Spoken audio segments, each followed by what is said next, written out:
laawol mbiyeten ko ngol waɗi en temedere en jetti Allah no feewi kono kadi en jetti ɓen ɓe ngannduɗaa ko ardiɓe ene Piindi TV tuggude Baba Abou Hafsat Coumba Hammi haa yetti Dawoudou Gueddar Maimouna Tafsir Dawoudou Mariata Sango Taysir ɗum arɗo Derlel ko noon jettirɗen tata Layla Ndiaken haa yantude ɓen ɓe ngannduɗaa kadi ko waɗooɓe feere haa njeeɗen tonngode men laawol battugol temedere hoɗo men ko debbo mo Gilleeji Biro walla mbiyen Wuro Bida Saare walla mbiyen Jamde Sule Ndiaye walla mbiyen Daara Koli on woni Adja Fatmata Ndiaye wonaa mo Fuuta tan mbiyo noon mataw assalamu aleykum. Waaleykum salam Ba Mody ko adi fof eɗen jetti Allah en juule nelaɗo Allah sallllahu alayhi wa sallam en calmini mawɗo galle o Baba Abou Samba Diop en calmini PDG Piindi TV Daouda Moussa Dia en jitti ɗon calminaali ɗi en nawiɗi haa to wiyete Tivaouane en juurima galle Mame El Hadji Malick Sy Payento Orkadiéré calminen Elimane Wuro Baba Samba naten galle hilifaɓe aussi diine ceerno Bachirou Gayɗo ceerno Hamma Diop galle Tafsirou Amadou Souleymane Gaye en calmini jinnaɓe men en calmini Sy famille e Ndiaye famille toon to Orkadiéré donc merci.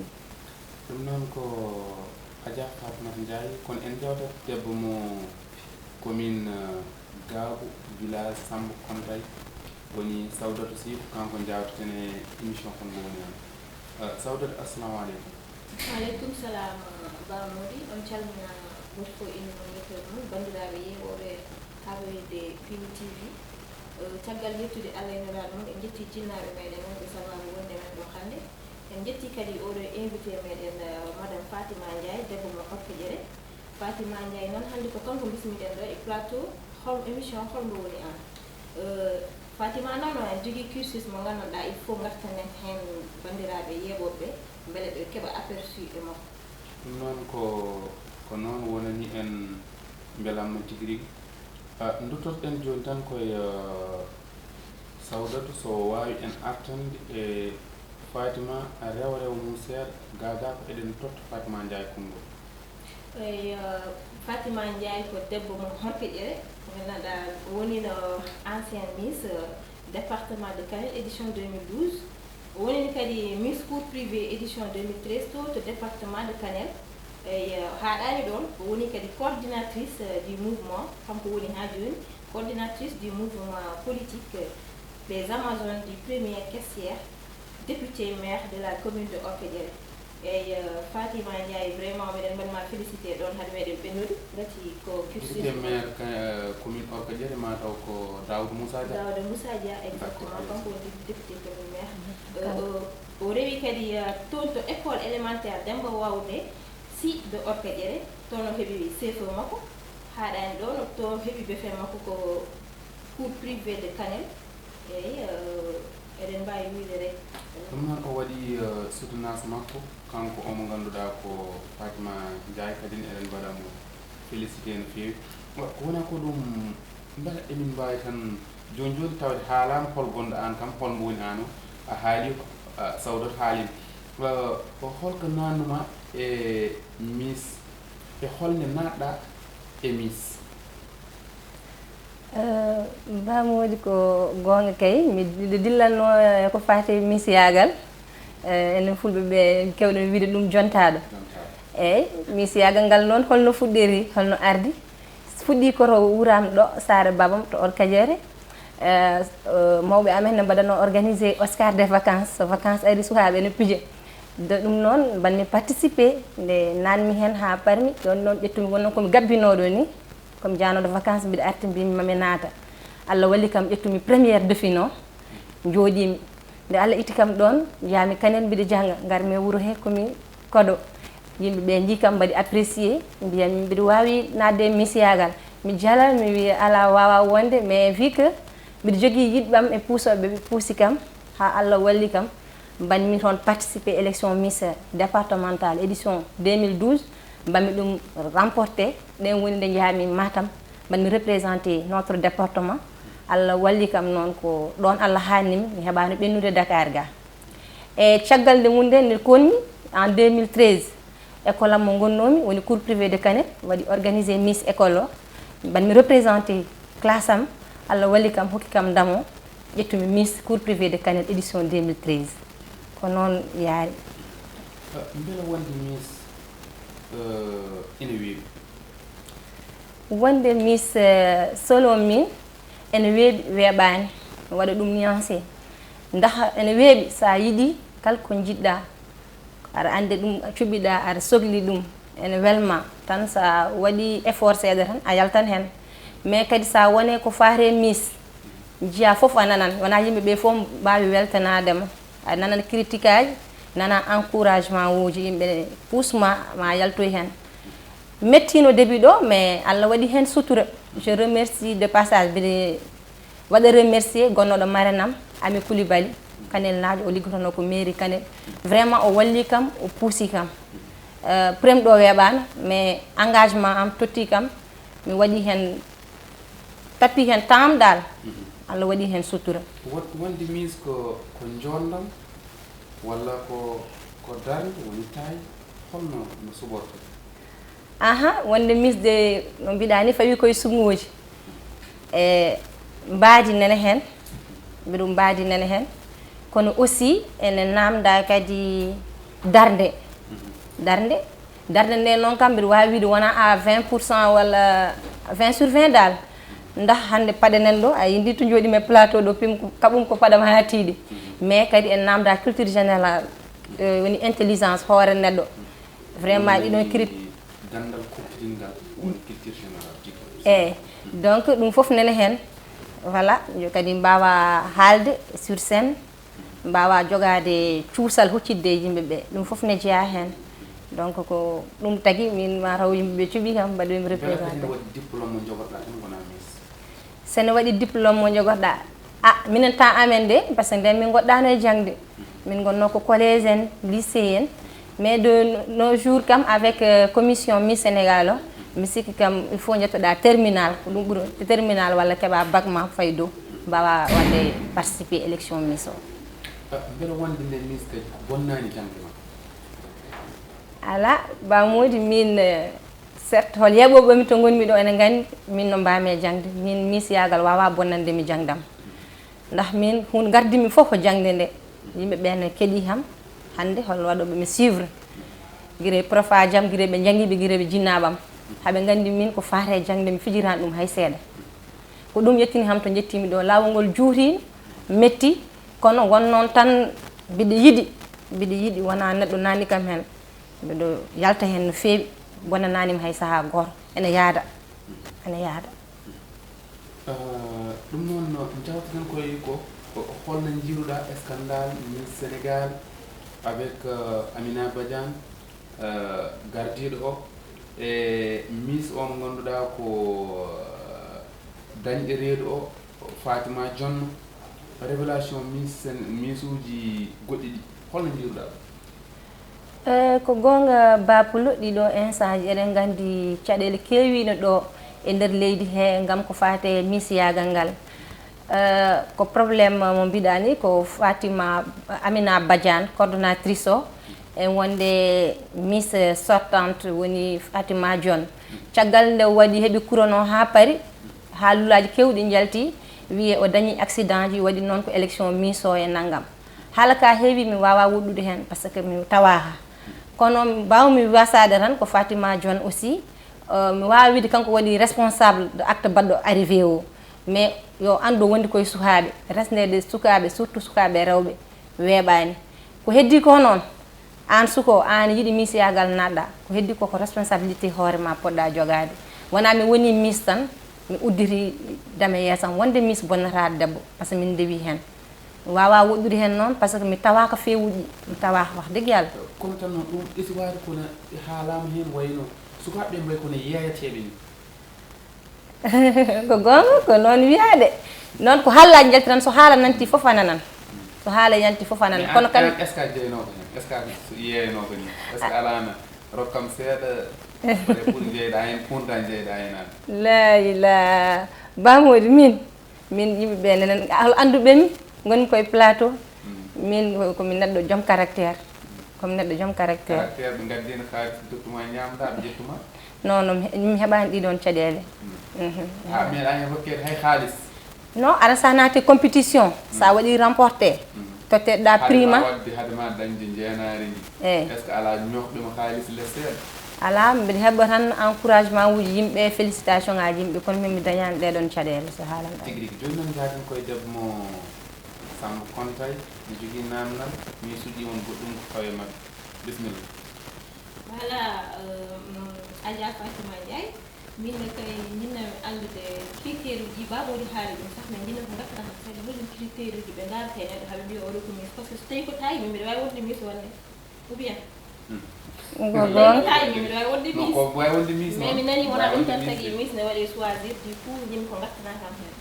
no mbiɗa ni tawde mbiɗa ko yomi artu hen ko adi foof mbaadi ndi ene jeeya hen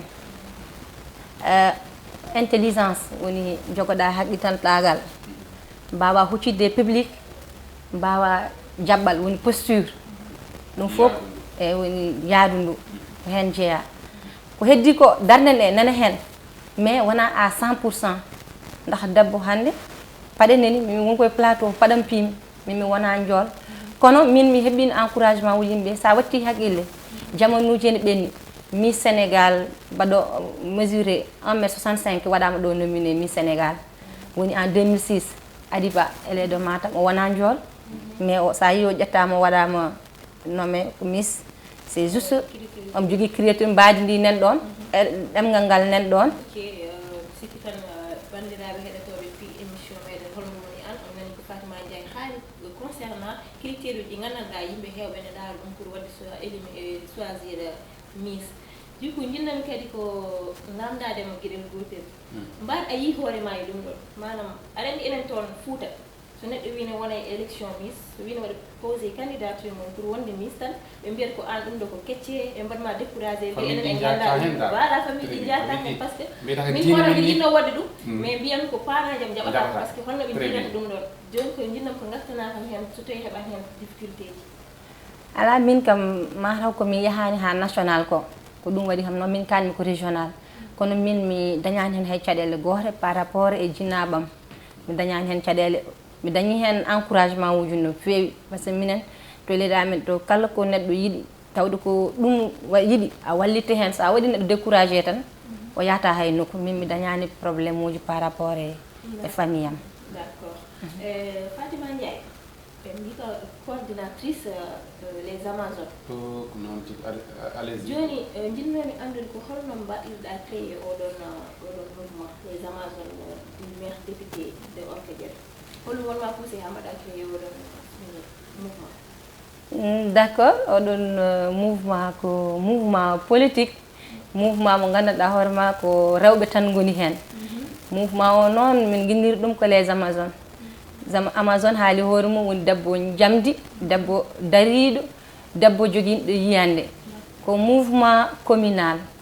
min mbaɗi ɗum créé pour jaggande maire amen député maire woni Daouda Moussa Dia premier questeur à l'Assemblée nationale ndax pular ko wiyata ko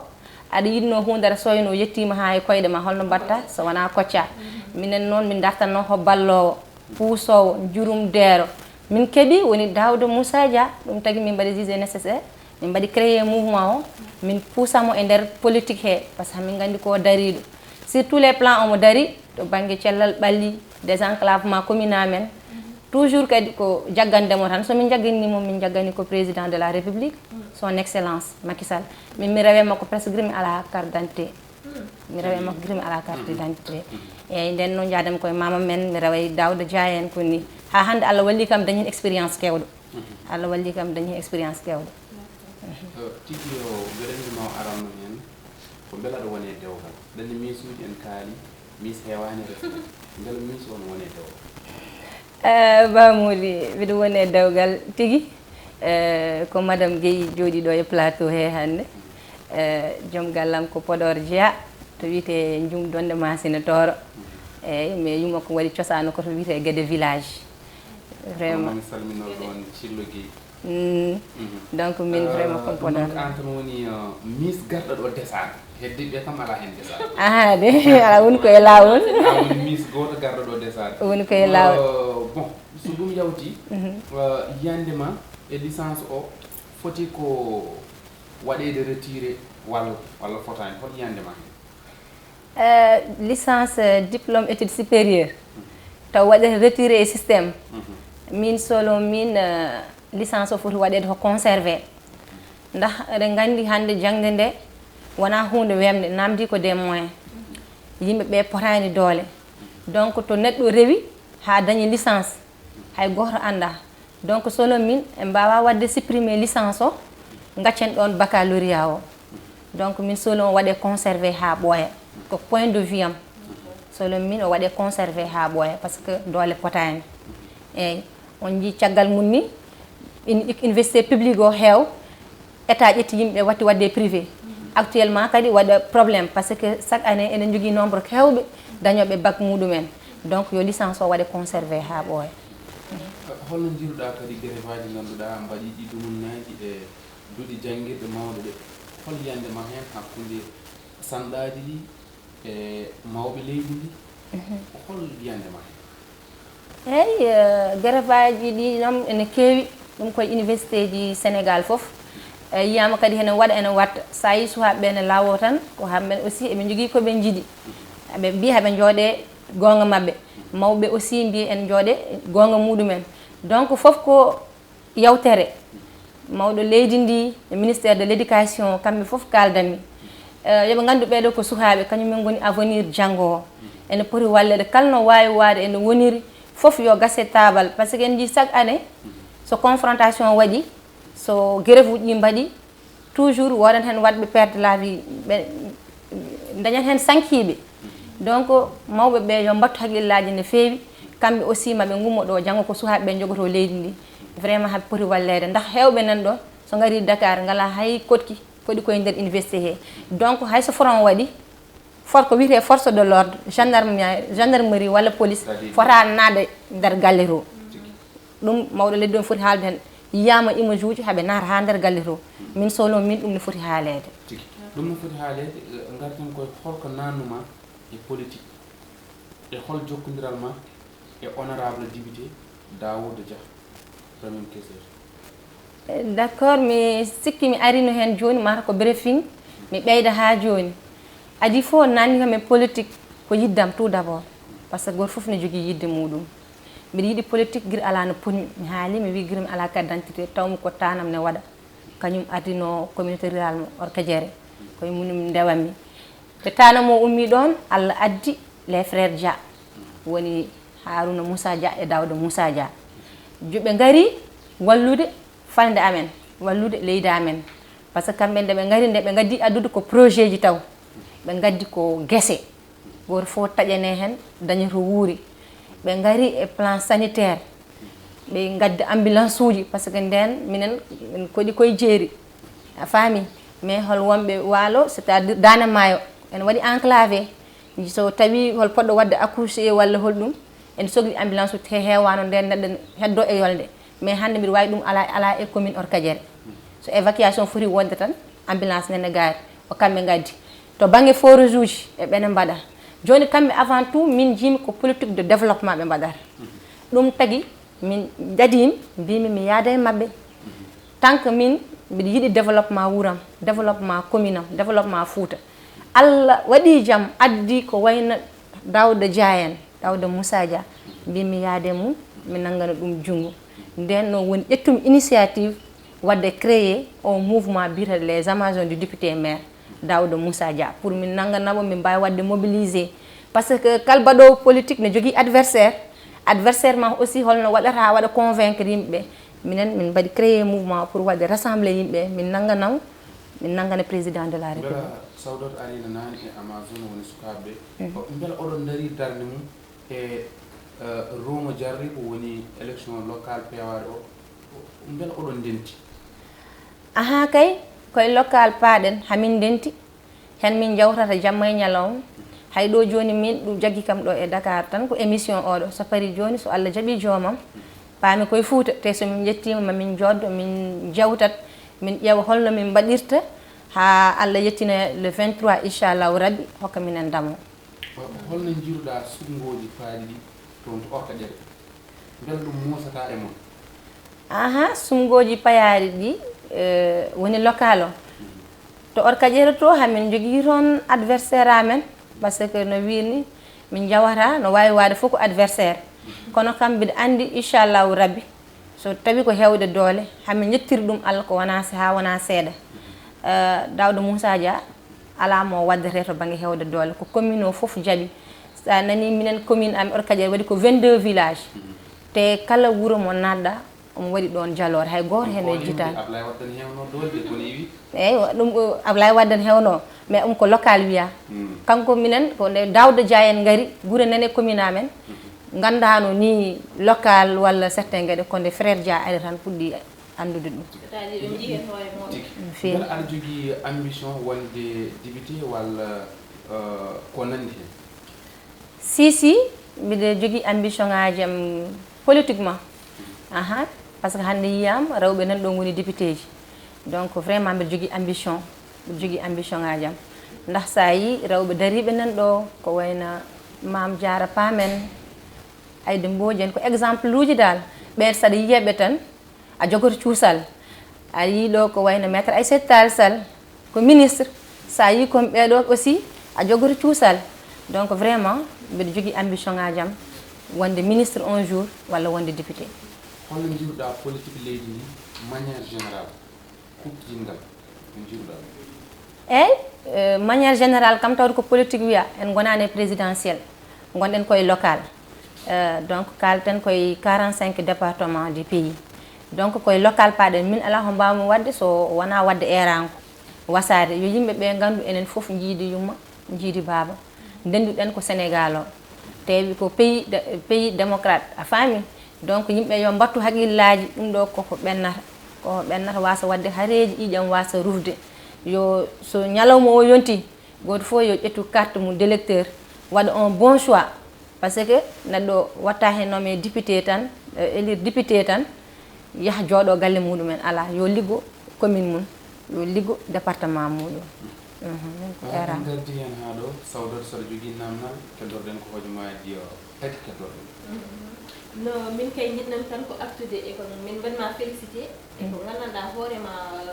diplôme de reconnaissance oɗo mo wa Amani TV hokki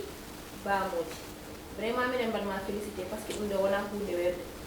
eyyi so ɗum ɓenni kadi eɗen mbaɗa remercier ɓeɗo ɓe ganduɗa woni Alsane Kane e Karas Kane ɓe gandanɗa woni reɓɗo propriétaire uji makko komi Foutanké vraiment kala montage uji jiiɗon ne waɗe ɗo henna ko kamɓe mbaɗata ɗumen donc min mbaɗiɓe félicité de passage eyyi debbo mo commune Dabo village Sankontaye a wayni e ko noon tan par ce que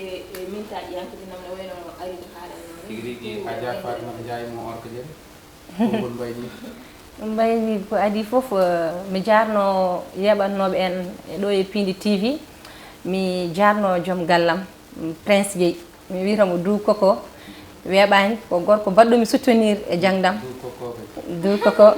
kanko baɗɗomi soutenir e jangdam hande somi joguima cuusal joɗade e plateau ko kanko suusni kam so ɗaccanomi mi wawata arde ɗo henna vraiment mi jarnimom mi jarnima belle famille am gonɗo to Guédé gonɗo to Djoum Orkadiéré naaɓe foof mi jarnima ɗumen vraiment mbiɗa waɗaɓe remercier no feewi par ce que kamɓe puusatami bandiraɓe amen wonɓe diaspora hay goto mi yejjitani mi wawa limde noon mi wiya ndi leydi mais diaspora foof e famille am e cousin ngaji am mi weltanimiɓe mi weltani dendagal fulɓe to mbawi wonde. Allah jarama a jarama to ngod men lawol battugol temedere kono kadi en jetti bandiraɓe kala enen hettinede e rendo fulɓe ha Amani TV en jetti Abdou Wane kono en jetti Mouhamed Njim en jetti Pulagu kala en teddiniri oɗo keɓ diplôme mo ganduɗa en keeɓi keptinirɗen golle men en jetti fulɓe kala en teddiniriɓe fulɓe kono kadi en teddiniriɓe kadi ni décole naɓe kala e kuuɓal ko wona ko ɗum en jetti Fatimata Djibi Moutar Dia walla mbiyen Fatimata Ramata Mamadou Dia Fatima Sow toon to Australie yantude Binta Ba e Lamine Sow Lamine Dida yewen ko noon Karras kan tongode mabɓe ko 78 391 24 07 kamɓe mbaɗanata min nati publicité ngam ko fewte émission holmo woni an min mbawano ɗo wasa yettude tongode men lawol temedere ko ɗo wayi ni taw debbo mo gelleji biron ko on tigi wonno koɗo men Allah jarama on jarama jokkon e yebde télé men Sawdatu Sy Bamoji.